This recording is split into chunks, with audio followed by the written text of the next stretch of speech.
Welcome back friends. तो इस video में हम देखेंगे कि एरोबॉडी में प्रोडक्ट्स ऐड कैसे करते हैं और फार्मेसी का मैनेजमेंट कैसे करते हैं। सबसे पहले हम लॉगिन कर लेते हैं। लॉगिन करने के बाद हमें जाना है ये फार्मेसी मेनू पे, और फार्मेसी मेनू में परचेज नाम का जो मेनू है वहाँ पे क्लिक करेंगे। यहाँ पे क्लिक करने से जो डिस्ट्रीब्यूटर्स की लिस्ट आ रही है उसमें से पहला वाला डिस्ट्रीब्यूटर बाय डिफ़ॉल्ट सेलेक्ट आता है। तो अगर हमें नया परचेज ऐड करना है अभी, तो हम न्यू परचेज बटन पर क्लिक करेंगे और ये डिटेल्स फिलअप करेंगे। अगर जो न्यू इनवॉइस आ रही है, जो न्यू प्रोडक्ट्स हम ऐड कर रहे हैं, अगर वो इनवॉइस है उसकी हमारे पास, तो हम इनवॉइस पे क्लिक करेंगे। और वो अगर सिर्फ डिलीवरी चालान है तो हम यहाँ पे डिलीवरी चालान क्लिक करेंगे। जैसे ही हम डिलीवरी चालान क्लिक करेंगे, यहाँ से इनवॉइस का इनपुट ऑफ हो जाएगा। तो मान के चलते अभी हमारे पास इनवॉइस है, तो हम कौन से डिस्ट्रीब्यूटर या फिर पार्टी से हमने वो सामान मंगवाया था उसके लिए डिस्ट्रीब्यूटर सिलेक्ट करेंगे हम। अगर वो हमारा डिस्ट्रीब्यूटर इस लिस्ट में नहीं है तो फिर हम क्रिएट न्यू पे क्लिक करके हमारा नया डिस्ट्रीब्यूटर हम ऐड कर सकते हैं। वो डिस्ट्रीब्यूटर यहाँ पे ऐड करने के बाद वो इस लिस्ट में आ जाएगा। लेट्स से अभी हम नया डिस्ट्रीब्यूटर ऐड करते हैं। जी, उस डिस्ट्रीब्यूटर के पास अगर जीएसटी है तो फिर जीएसटी कॉलम सिलेक्ट करेंगे, उसके पास अगर नहीं है तो फिर नो जीएसटी कॉलम सिलेक्ट करेंगे। डिस्ट्रीब्यूटर का नाम हम डालते हैं, let's say distributor 3 for example. उसका मोबाइल नंबर, उसका ईमेल आईडी ऑप्शनल है, उसको हम सेव पे क्लिक करेंगे।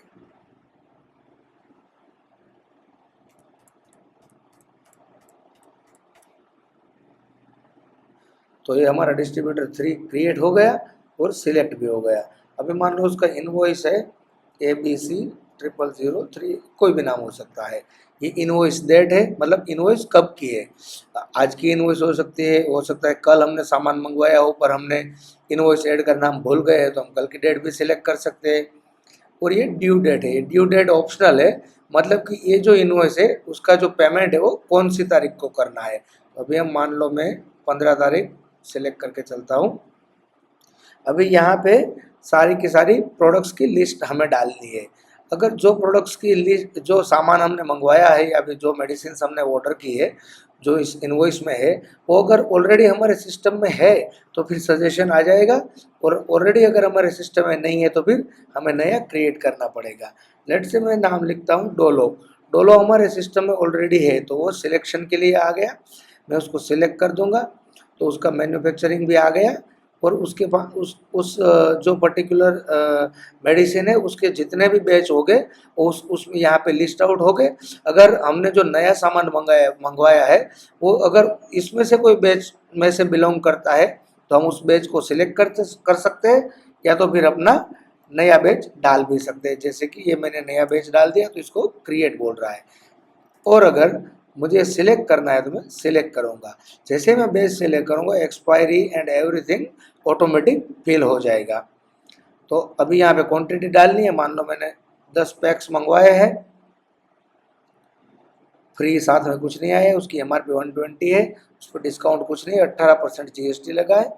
उसको ऐड कर देता हूँ। ये ऐड जो आएगा ये नई मेडिसिन के लिए रहेगा।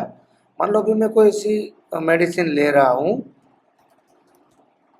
प्रोडक्ट 7 लेट से, वो भी नहीं है इसमें, तो क्रिएट प्रोडक्ट पे क्लिक करेंगे तो हमें यहाँ पे उसकी कंपनी सिलेक्ट करनी है। हम कोई भी कंपनी इनपुट में दे सकते हैं।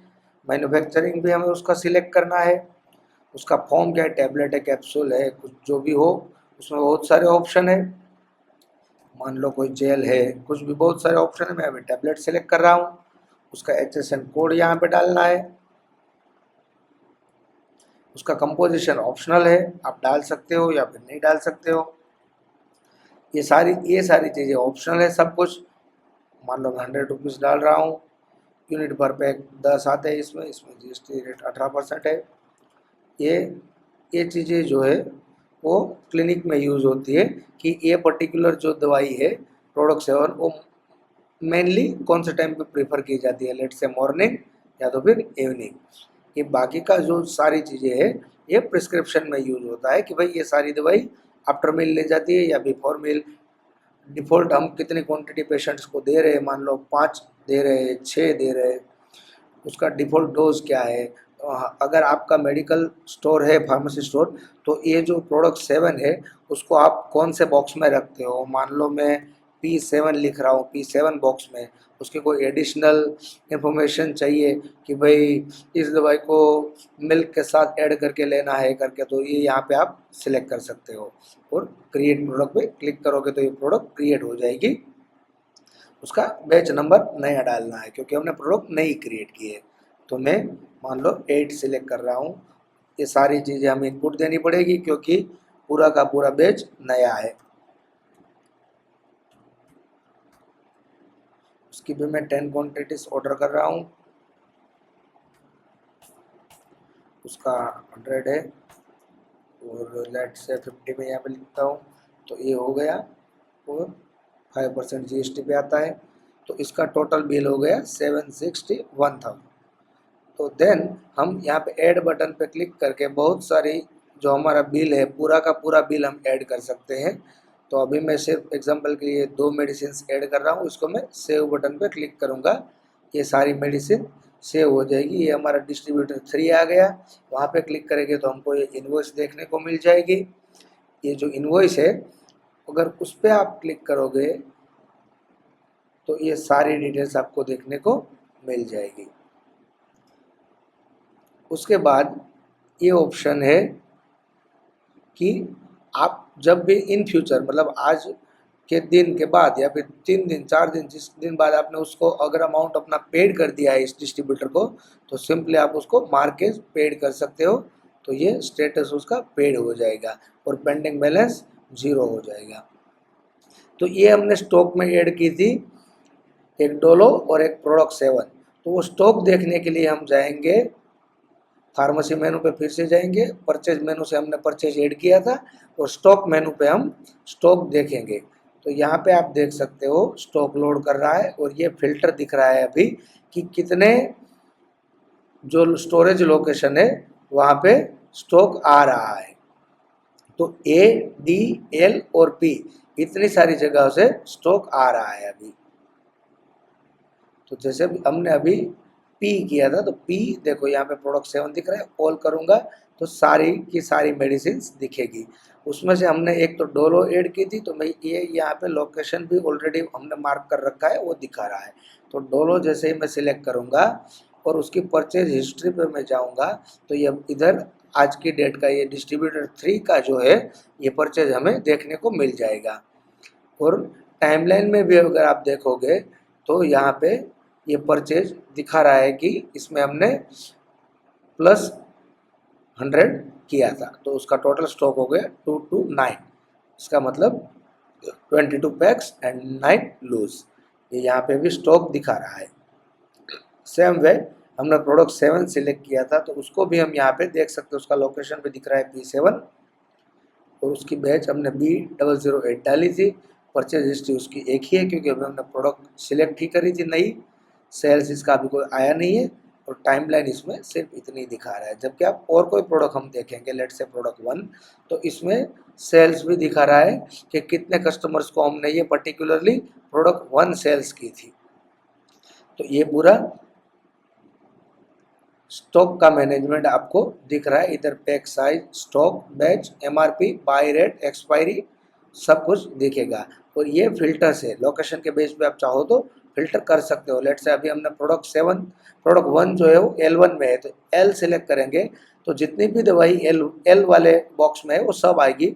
उसमें से आप और आगे जा सकते हो। लेट से L1 में कितनी है तो L1 में भी एक ही है, L2 में भी एक ही है और ऑल L मतलब सब, तो उसमें 2 आएगी। और ऑल करेंगे तो आपके फार्मेसी स्टोर की सारी मेडिसिन आ जाएगी। यहाँ से आप फिल्टर भी कर सकते हो और यहाँ से आप शॉर्ट भी कर सकते हो। मान लो एक्सपायरिंग सून, मतलब जो दवाई अभी पहले एक्सपायर हो रही है वो इधर देखने को मिलेगी, उसके बाद की एक्सपायरी वाली दवाई यहाँ पे आएगी और सो ऑन। तो ये था स्टॉक मैनेजमेंट। अभी मान लो आपके पास कुछ ऐसा हुआ कि भाई कोई प्रोडक्ट है, मान लो ये प्रोडक्ट 1 है, तो उसमें मेडिकल स्टोर से आपने कुछ 2-3 टैब्स या 5 टैब कोई भी लूज टैब्स आपने सेल कर दी, पर सिस्टम में एंट्री नहीं लगाई है आपने, तो आप सीधा उसको स्टॉक में अपडेट कर सकते हो। जैसे कि ये पूरी रो है प्रोडक्ट 1 की, मैं यहाँ पे अभी यहाँ पे 3 पैक्स और 0 यूनिट दिख रहा है, मैं उसको क्लिक करूँगा, ये अपडेट का बॉक्स ओपन होगा। मान लो अभी मैंने 5 सेल्स कर दी थी, तो अभी मेरे पास 2 पैक्स बचे हैं और 5 लूज बचे हैं, मैं उसको अपडेट कर दूँगा। तो मैं फिर से वो प्रोडक्ट सिलेक्ट करूँगा, तो यहाँ पे 2 पैक्स और 5 यूनिट आ गए। तो वैसे आप टाइमलाइन में भी बाद में देख सकते हो कि आपने एडजस्टमेंट किया था कितने का, 5 का एडजस्टमेंट किया था, बाद में 2 पैक्स एंड 5 लूज मतलब 25 बचे थे।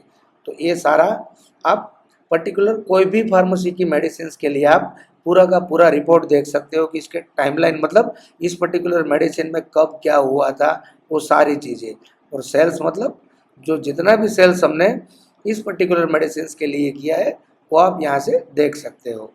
तो ये था फार्मेसी और स्टॉक मैनेजमेंट। स्टॉक में हम सारा स्टॉक में देख सकते हैं और परचेज में हम सारा का सारा अपना परचेज देख सकते हैं। पर कई बार ऐसा होता है कि हमें हमारे पास मेडिसिन आती है पर परचेज बिल नहीं आता है, ऐसा हो सकता है कभी कभी। तो आप उसको ऐड करने के लिए सीधा आप स्टॉक पे जाइए और ये जो प्लस है यहाँ पे क्लिक करने से आप सीधा कोई भी प्रोडक्ट ऐड कर सकते हो। मान लो ये जो है ये यहाँ पे सेम वे प्रोडक्ट हम क्रिएट करेंगे और ये सारी डिटेल फिलअप करेंगे, तो सीधा वो प्रोडक्ट स्टॉक में आ जाएगी, उसका परचेज ऐड करने की ज़रूरत नहीं है। अगले वीडियो में हम देखेंगे कि कैसे ये जो स्टॉक में ऐड की हुई फार्मेसी है वो प्रिस्क्रिप्शन में यूज़ करनी है।